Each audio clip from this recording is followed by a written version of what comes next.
We're just talking about the technology here. I wasn't sure whether you had some technology happening down the back, so we might get an opportunity to see something a little bit later.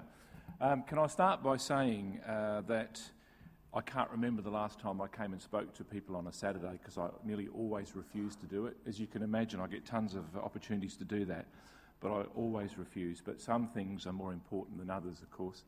And one of the things on my agenda is children, youth crime, issues with kids, and you people are the people I need to get to try and change community attitudes to that, or just actually to have a discussion about some of the things which I think affect me, but also affect you and you can help me with. We just heard that I sing in a band, and later on we're going to try and play a song for you that I wrote that's a protest song about kids and alcohol, because every time I get up and talk publicly about that, I get in trouble with somebody, you know, the liquor industry or somebody in government or something.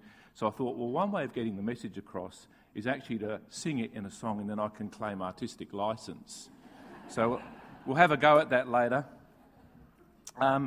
You know, you always get people saying, listen, you know, you should stick to what you do. You're the police commissioner, get on with thinking about policing. But in fact, policing is much broader than a bunch of people on the street in blue shirts going about investigation and arrest. That's important, but one of our key functions is crime prevention. And successful crime prevention is much broader than just what police do. In fact, for us to have a good crime prevention model, we need the whole community involved with that. And I think nowhere is that more relevant in the world, but in Western Australia, than the way we socialise, educate and prepare young people as they grow up. And there are significant crime benefits in doing it right. Police are the great street sweepers of our generation. We'll go out there and we'll clean up the mess. So someone gets assaulted, something gets stolen, there's something going on in Northbridge tonight. We'll go out there and we'll investigate, arrest and prosecute. That's what we do. But we have a sort of a limited role in preventing that stuff from occurring in the first place. So when you want to go underneath that and say, well, what is driving some of those things that we're seeing in the community? What's driving some of those crimes? We're not good at actually preventing that stuff, because when you trace it back, it nearly always goes back to the way kids are socialised, to the way kids are parented, to the way kids are educated and prepared for the world. And if you look around Perth, about 45% of our property crime is committed by juveniles. So we have to sort of think to ourselves, well, if we want to fix that, is it better to have another operation down in Mandurah or Armidale targeting these kids, or is it better in the long run to have a good plan to actually stop them from getting into an offending lifestyle in the first place? And sure, many of these kids come from difficult backgrounds of substance abuse, backgrounds of family violence, backgrounds of mental illness. I understand that. But more of them than you think are the product of what you might consider, and I might consider, normal families. And I wrote an article for The West in April this year. I don't know if any of you remember it, but I referred to some work by a guy called Dr. Eric Sigman, who's a psychologist with the Royal Society of Medicine in the UK. And he said, he points the finger at parents in terms of kids out of control and kids committing crimes. And he said that parents are the architects of disrespect. So one of the most basic requirements of bringing up kids is authority. And he said time and time again, parents mix up two terms. They mix up the term authoritative and authoritarian. Most of us don't want to be authoritarian parents, and I agree with that. But some of us have to be, nearly all of us have to be authoritative. We have to have intervention. We have to provide guidance. And in the real world, you have to make sure that your kids have got that guidance and got that preparation. And I think it's a really interesting context to think about things. He actually went to places like Bhutan, Mali, Tonga, Borneo, Vietnam to look at the way kids were raised in those sorts of areas, so third world countries.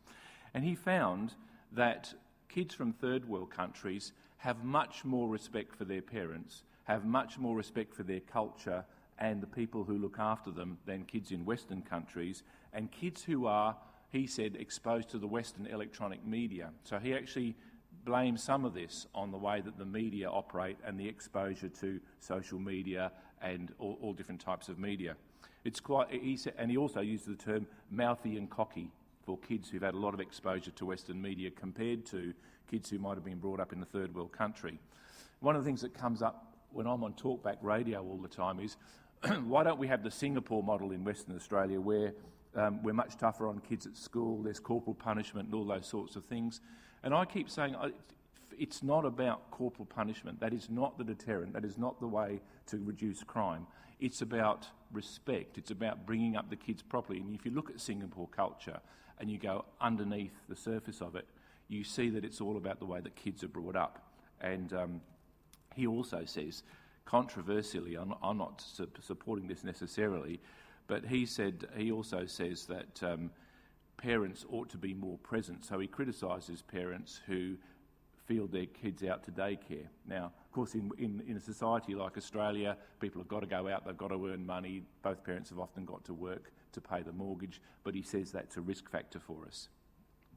Another thing he says, and this is a notion that I was brought up with, he says that parents and teachers should generally be presumed to know better. The way we structure our laws at the moment, the way we structure our policies in government, in the state, in Australia, is that parents and teachers are not presumed to know better. They can be questioned, they can be investigated, and there's a role for that. But he's saying the general principle is a good principle, the one that most of us were brought up with, or certainly my generation, that teachers and parents should generally be presumed to know better. And that's a fair assumption. There's a couple of concerns I have of my own, though.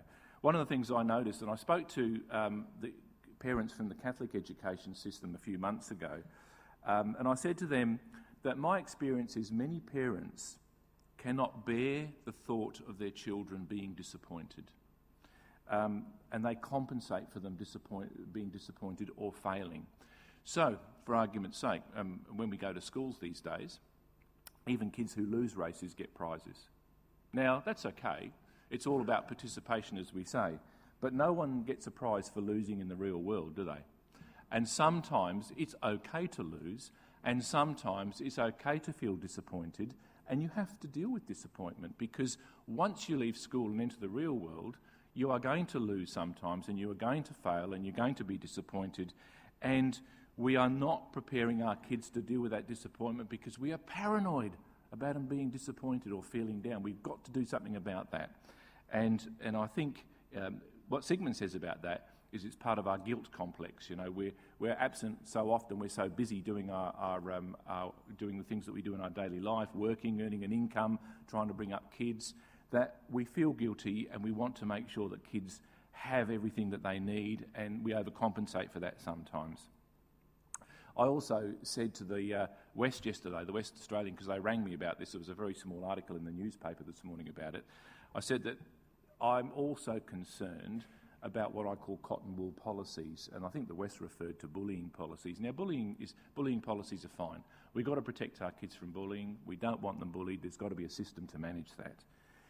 But we've also got to allow them to deal with conflict. We've also got to allow them to resolve problems.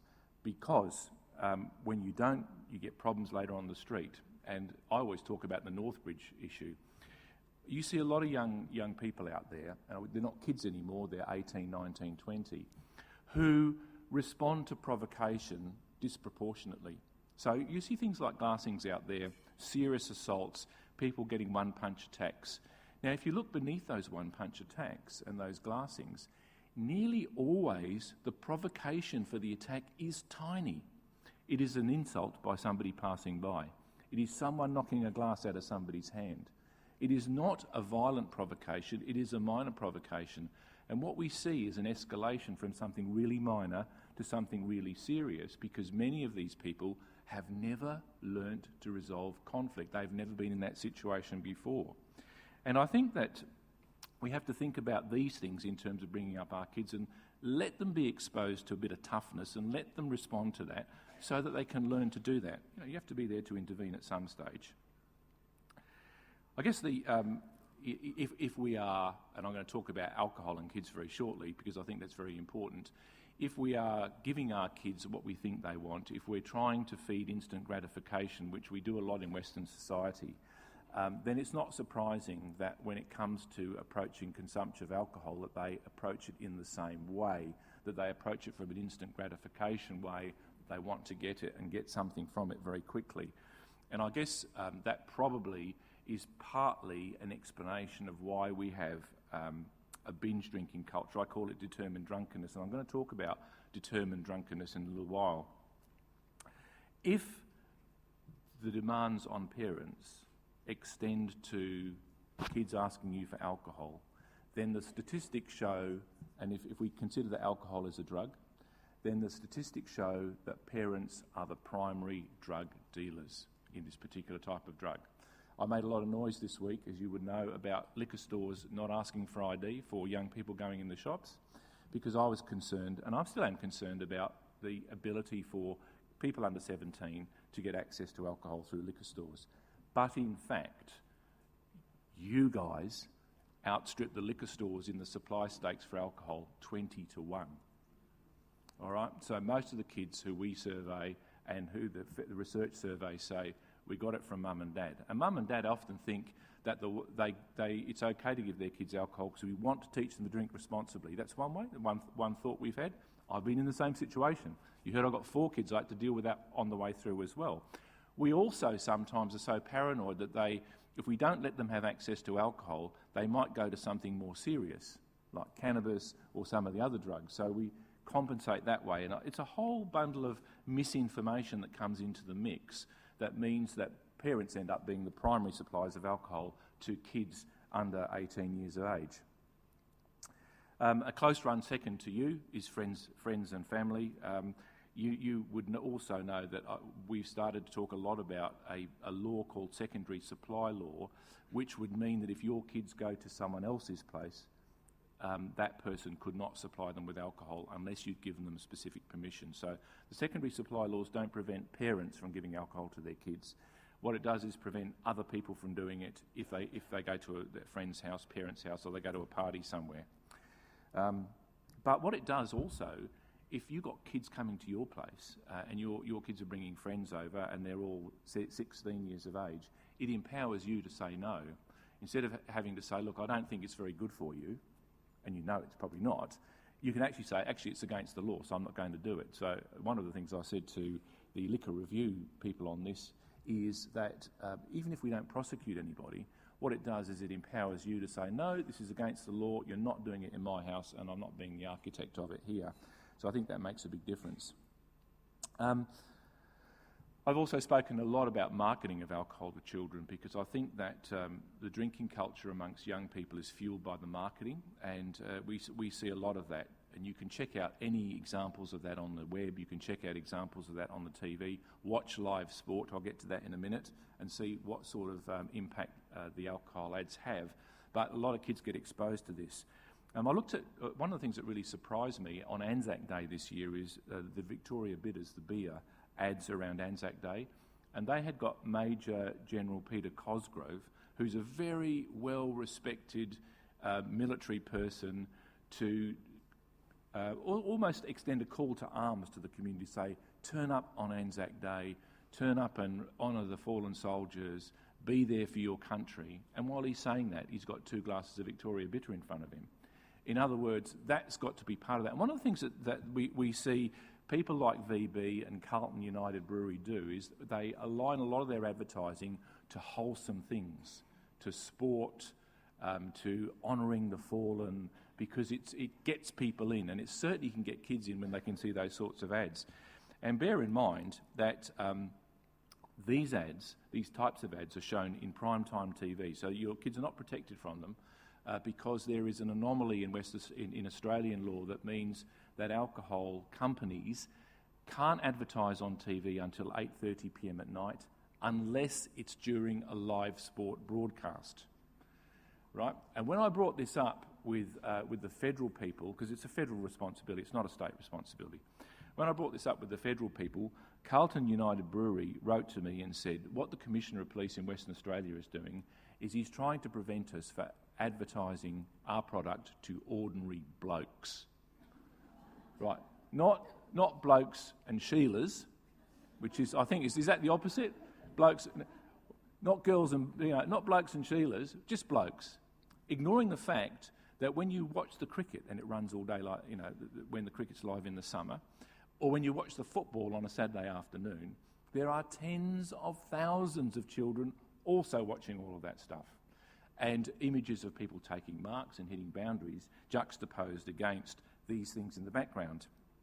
Now, there's been a lot of research done on this, and we can go into all the levels of research if you want to, but I don't think we need to really worry about that. But 64% of Australians, 64% of you people, reckon that we should not advertise alcohol during live sport. In other words, it should be limited to post 8:30 p.m. at night if we're going to allow it on TV at all. Now, of course, we've got another medium because the companies are using Facebook. And if you look at the comments, if you on Facebook, go and have a look at VB's website or Jim Beam's website and look at the sorts of comments that are put on there, not only by the company itself, but by people responding to that. It's very, very interesting.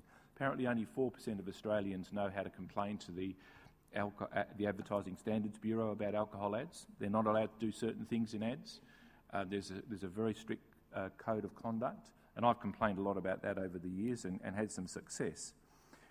The federal body that researches alcohol as well has also pointed out that in a survey of Gen Ys, so I suppose Gen Ys now would be somewhere between 18 and 30 years of age. I don't quite fit into that category. But the Gen Y said a whopping 61% of them say, we go out to consume alcohol for the primary purpose of getting drunk.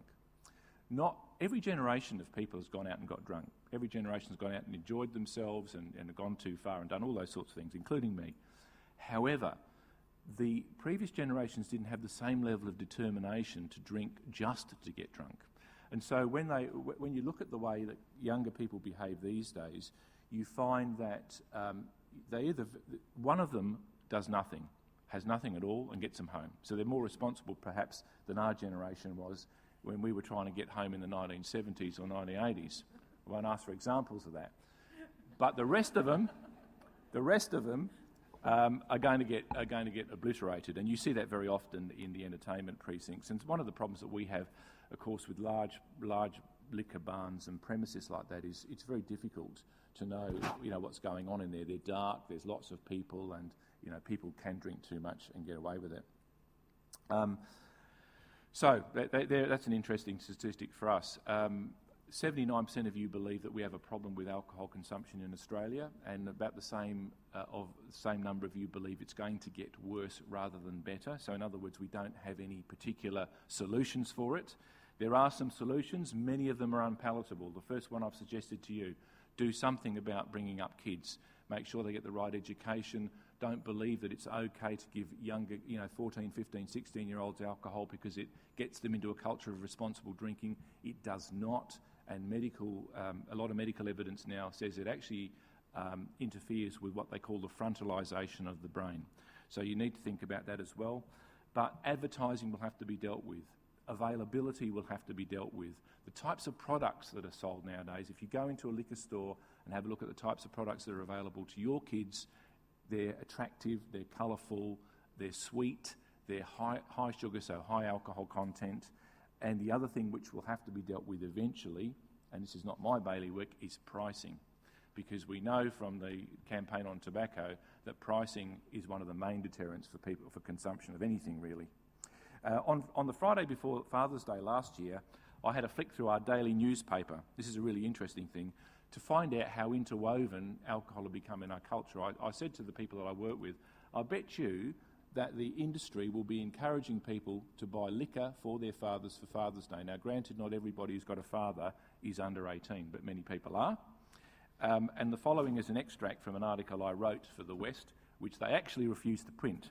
And the reason they refused to print it is because it would have affected a lot of their sponsors. Woolies, Coles, the independents. I don't mind naming them. They're the biggest offenders in this regard.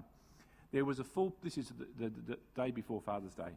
There was a full-page ad on page 12 with the same company advertising again on page 14, half a page, and interestingly, again in the sports section on page 125. There are two half-page ads on page 16 and 17, and another half-page on page 37. We're not done yet.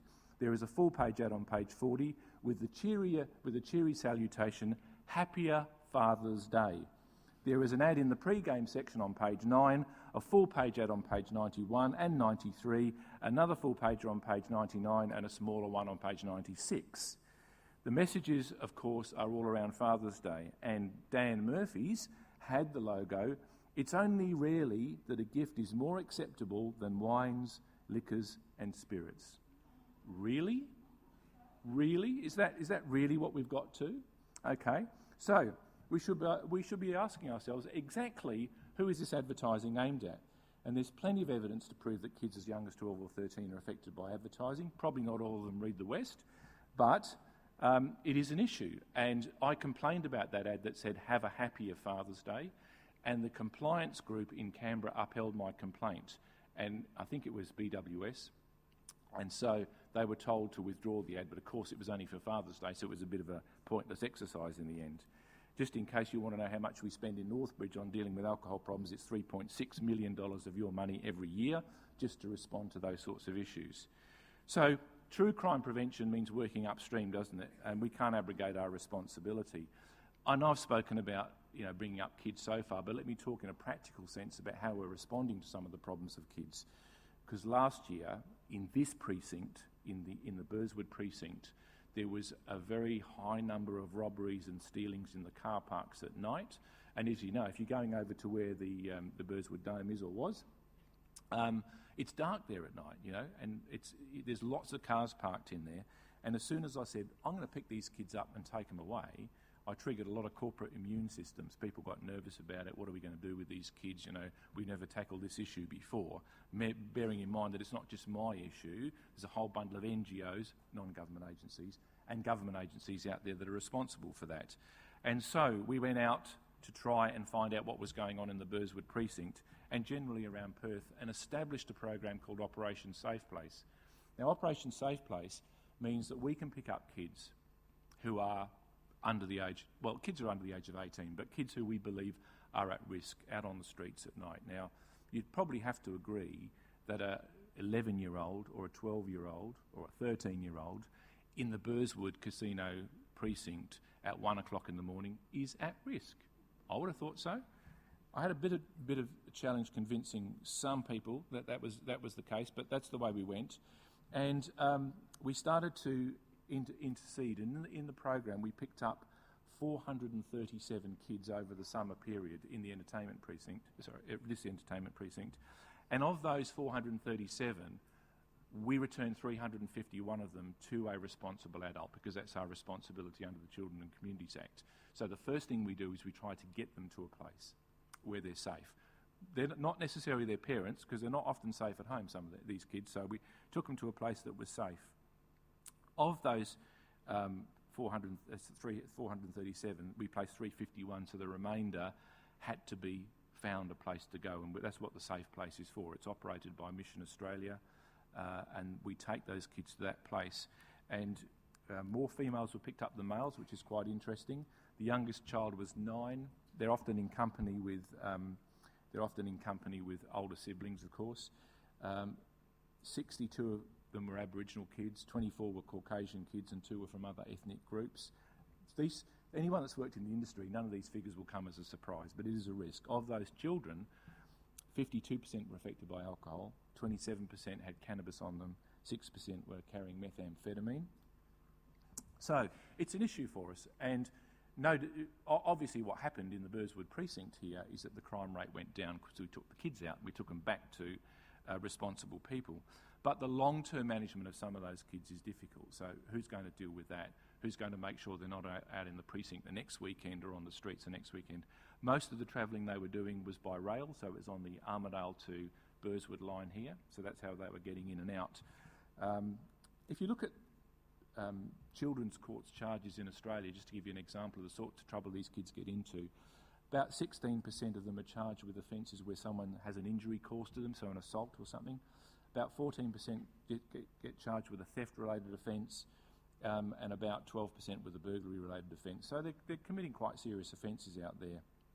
And I guess most people in Perth could give a similar story about the area they live in, that there's kids out on the street at night and they cause problems. And I guess that we have to have a joined-up strategy for dealing with that and dealing with the parent side of things afterwards.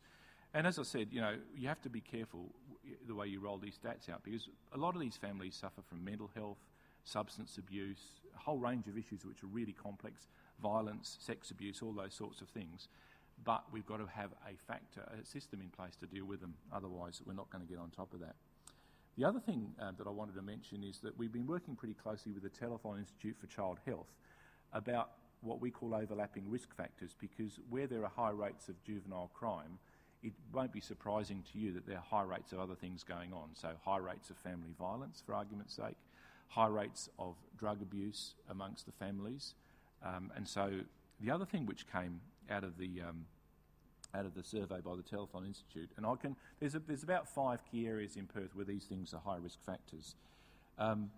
That kids are arriving at school for the first time who have insufficient direction, insufficient stimulation, insufficient exposure to language, insufficient dialogue at home, and they become problems for the school. So they're cognitively underdeveloped, and a lot of that is not a physiological problem. It is because their parents who are bringing them up have not spoken to them, have not interacted with them, have not provided them with any stimulation, have not provided them with any guidelines or boundaries. They're often represented as kids who are suffering from ADHD when they're simply kids who haven't been told how to behave. And they get to school, and not only are they a problem for themselves, they're a problem for the other kids in the school as well, as you know. And then, of course, they get out the other end of school and they're still a problem for us. So this issue about lack of intervention in the preschool years is a really important thing. And I can draw a circle for you in 5 key suburbs in Perth to show you where the highest risk of that is and where it most often occurs. So we have the knowledge, we can fix it. We can put services in there to deal with that, but it will require a lot of preschool intervention. You can't leave it up to teachers to fix this, because if kids arrive at school not being cognitively prepared for it, it's a really big ask for teachers to repair that. And so that's a challenge for you, and it's a challenge for me. And you might think, why is the Police Commissioner talking about all this psychology? Because ultimately, the difference that you make makes a difference to me further down the track, and that's what crime prevention really is. It's when we join all these things together in a row, and parents have got their act together, and then up this end it makes it so much easier for me, and in the middle we've got to deal with all those other factors, those risk factors that come in, like alcohol. That's just one of them, there's a whole bundle of others, and sort those things out, because in the long run, and I keep saying this to government, you cannot afford to keep topping up the police force by hundreds and hundreds and hundreds of people every election cycle because you think that's going to solve your problem, because it will not. It's no good funding police if you don't fund children's services at the same rate. It's no good funding police if you don't have parental services in place. It's no good funding police if you don't have a strategy to deal with alcohol abuse, because all we do is we just get tipped in at the other end of the scale. We charge people, take them to court, and we keep that process going. But we never stop it from occurring in the first place. And that's where it comes down to you. Now, let's go back to where I started. I think if we can get that DVD up, you got that DVD running? We just put something together. You'll have to if we can get it running. Excuse my voice in it, but otherwise it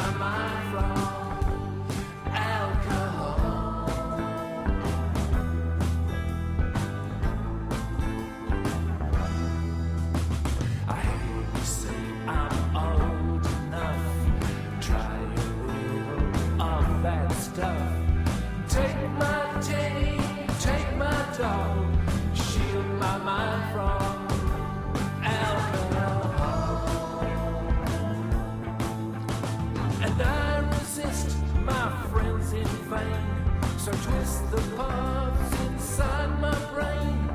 Twist the paths inside my brain. Now in the dark, my world has At 15, I'm one determined drunk.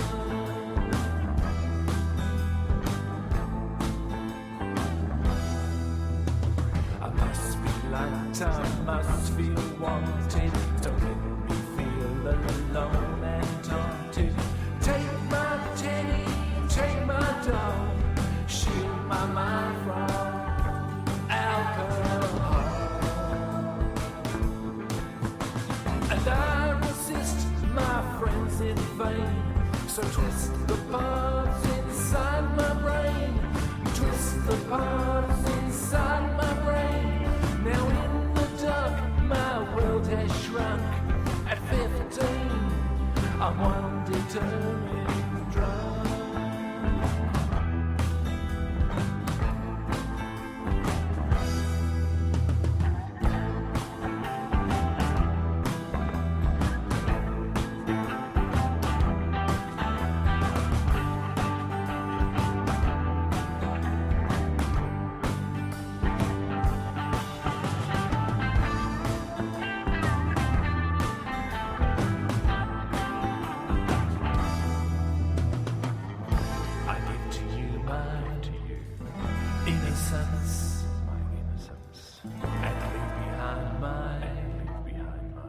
Diligence.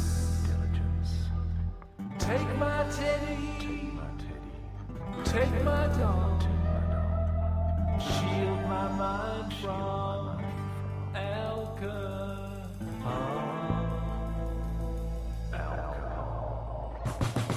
Take my teddy, take my doll, take my teddy, take my doll, take my teddy, take my doll. My mind has gone to alcohol.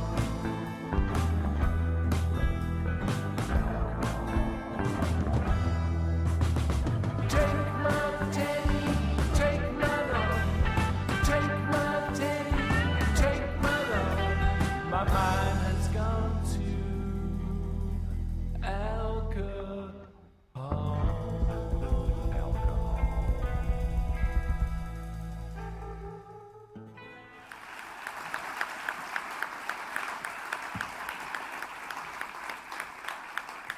So, do you want me to take questions? Is there time for that? Or have we run out of time? No, we've certainly got time. If Okay. I think that's always a good way to finish off. If you've got a question, if I can just ask you to... Sorry, I'll do it. Same. If you have got a question, if you can quickly and quietly make your way to the microphones at the back, that would be great, just so that everyone in the room can hear. Sorry, we'd give a little bit of time to the people to turn them on. That would be awesome. First in best dress, orderly line behind, and yeah, thank you very much. I beg your pardon? I can make it available. There's one here which I'll leave behind, but we can make it available if you want it. Yep. Just say your name and the school you're from, and then your question is fine. Thank you. Cherith Nelson Mills from Walkway Primary School, just inland from Geraldton. Okay, so you've sufficiently scared us. My heart is pounding. And I'm just wondering two things. One, can you please upload that to YouTube with the lyrics so we can get it out into the media, if you don't get in trouble by anyone for doing it? That's all right. I don't mind that. And go on. number two, apart from becoming complete teetotalers, what can we do? Well, look, I think that the issue here, if we start with groups like yourselves, you have a lot of influence over parents in your school community. I think some of those messages about it's not really safe to provide alcohol to kids early, I think we have to dispel some of those myths. And I said to the Catholic Ed school group, you know, the best thing that you guys can do is run some information sessions or workshops. Look, we're not going to solve this thing overnight because it's a really big problem. Part of the reason I actually spoke about advertising alcohol is there's not enough of a voice in the community about it. The health authorities are talking about it, police are talking about it, but we're not hearing a lot of energy from other groups.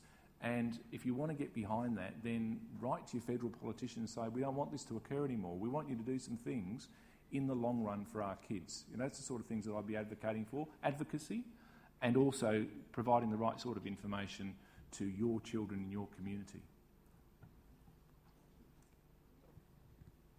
Hi, my name's Kerry. I'm from Warraloo Primary School. And mine is not so much a question as more of a bit of a feedback. Firstly, I didn't really know what to expect from your talk today, but I just found myself nodding the whole way through it. So I want to say thank you because that was amazing.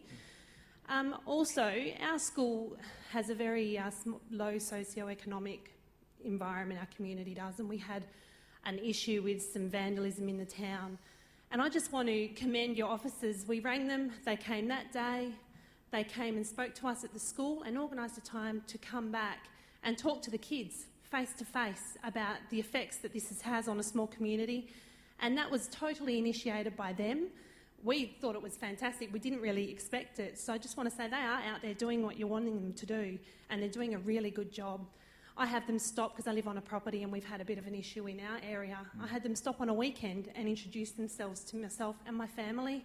So, yeah, they are doing it and they're doing a great job. So thank you very much. Okay, thank you. I appreciate that.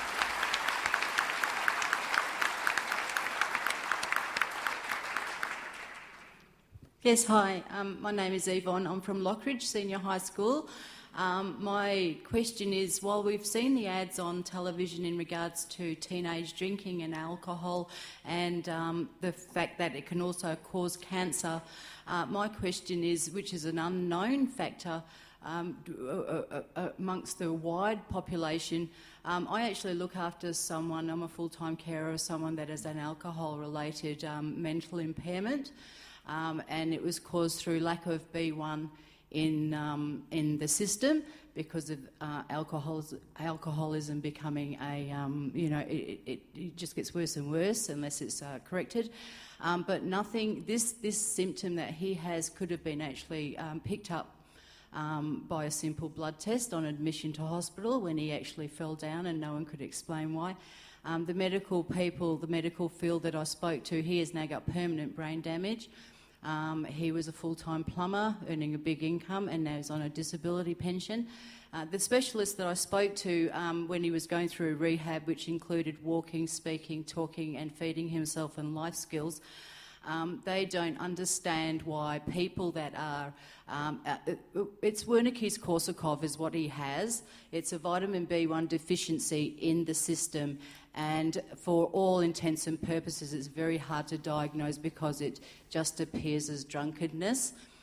If this condition is actually tested by just a blood test in hospital with vitamin B, when you pick up the vitamin B1 deficiency, then you have a mass injection of vitamin B1, and most times this actually cures it. 1 in 10 heavy drinkers suffer from this condition, and it's very, very uninformed to the general wider public, and the medical practitioners, the specialists, are actually trying to get it out there as well. And I was just wondering why this has never been looked into and also included. It affects people mainly over 50. He's 58, and I've been putting up with this condition in his full-time care now for 4 years. And I'm just wondering if there's any way possible that you could also include the later effects of alcohol in regards to the 50-plus years old. You're right. You're probably asking somebody who's not qualified to answer the question, of course, but so we work very closely with the health people and health research people, and I will mention that to them. So some of these people are very influential across not only WA but Australia. And I was in Canberra last week on a National Health Preventative Agency forum, so I will make sure they get that information, put that in there. Thank you. This is why they advertise the Barocca and things like that. All right, we might have to move along, sorry, because we've got about 5 people, just so everyone gets their question. Thank you. Thank you. Tracy Shake from Yerbrook College in Maddington. I know you're really busy, but can you come out with the band and kind of... Well, I really think that's a real personal face that you could show the kids, you know, from Sure. as high up as your level. Well, I'd be happy to come if you invite us. The principle that the band operates on is that we only play for charity, so we'd have to get a gold coin donation from a few people, but otherwise we're happy to come. Great, thanks, Mr. Okay, Callahan. righto. Hello, I'm Julie Angwin from Gosnells Primary School. I have 2 things. Firstly, a comment. Some of the parents that I've spoken to are very aware of some of the delayed drinking messages, but just feel so disempowered to do anything about it, particularly when you have tech-savvy teenagers who are really into the social media and everyone else is doing it, or it's there. And if you don't supply alcohol, there's the pressure there that someone else's parents will. And it's very, very difficult, even if you have consistent rules at home. What can you do when they're out of your care? You can't imprison them. It's so difficult to contain them. I agree with that, and it's a long cultural change for us. I did sort of touch on the secondary supply laws. If they are passed in Western Australia, it will mean that your friends of your kids their parents can't supply them, and if they do, they commit an offence. So it will give you some empowerment, and it will give them some empowerment, and will give you the opportunity to complain if you want to complain about it as well. But it's not an easy overnight fix, because there is all of that pressure out there. I understand that, and that's why I think we've got to go back. It's about socialisation first and getting the kids right first. But we can get some legal remedies in place. I think we can make some difference. And apart from anything else, it sends a very strong message to the community that it's not acceptable to give someone else's kids alcohol. It's not just that. Sorry, you probably have to get to your second question fairly quickly, just because we have got 4 people. So I appreciate you want to get it through, but we've got to try and let everyone have a say. So if you have 2 questions, or to finish up on this question. Sure.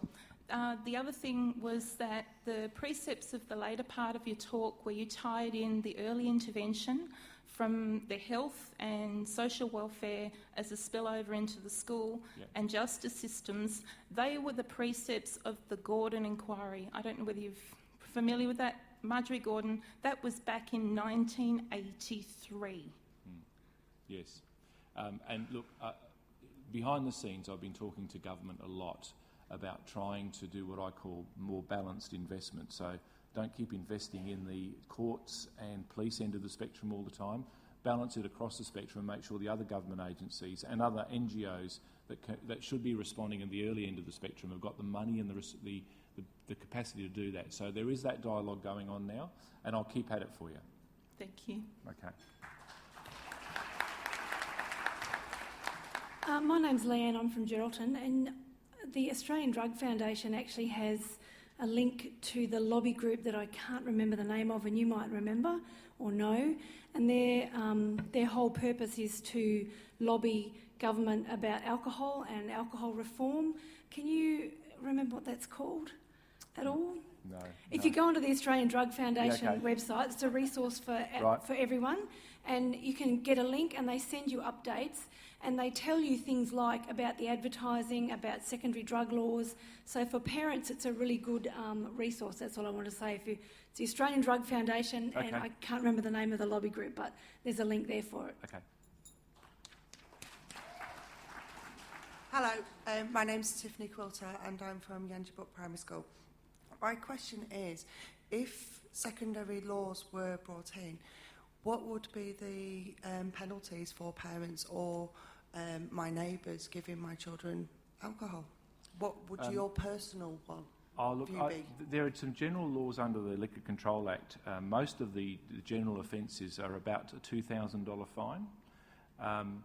The issue really is that government hasn't considered the penalties that would apply to this law, and I think we'd have to find out how it would work first, whether that would be a deterrent or whether the deterrent would have to be greater than that. We actually estimate that we're not going to charge a lot of people. I think we'll charge some, but the numbers won't be great. And if the Victorian example is any indication, they've charged about 13, but they still maintain that the laws have been successful in empowering parents. Thank you. Hi, I'm Angie Labianca from Westminster Primary Schools. I'd like to know what are the 5 Keynote areas?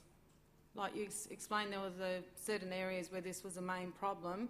I know the 5 one areas? of our areas I believe is. Well, you're in one of them. Yeah. Okay. Yeah, I thought so. Is that all you want to know, or do you want all the others as well? No, okay, well, as an example, there's been some fantastic early intervention happening around our area and other areas in the next couple of years. Parent and child centres, I think that's brilliant. But I would like to see some like youth centres, like PCYC, YMCA.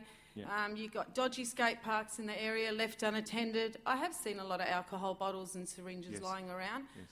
Use the money on maybe having some youth centres set up across these areas.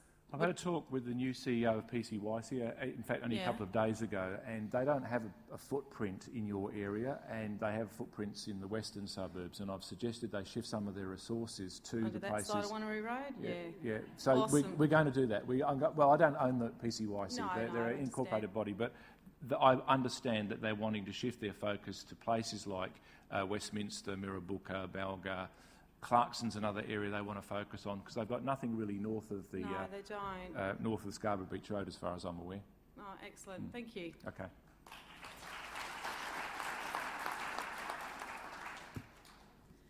Hi, my name's Natasha. I'm from Gosnells Primary School. We have a house just down the road from our school that is a severe problem. It's due for demolition. It's a known drug place. It's horrendous. And yet, when the police have been called, we've been told there's nothing can be done. I don't know, without the information it's very difficult for me to comment, but if you want to stay, I'll come and see you afterwards and get some details. That would be great. Yeah, no problems. Thank you. This is the last question, I think. Okay. My name's Paul Owens from south of Pemberton in the deep woods, and I've been part of WACSSO for a few years. I'd just like to remind delegates and also inform you, Commissioner, that in your conference bag we have a survey with regards to secondary supply laws. There's information with regards to the penalties in all the states of Western Australia, and WACSSO is considering supporting you through parents to lobby for secondary supply laws to be introduced in Western Australia. So I encourage people to take this survey home. Thank you.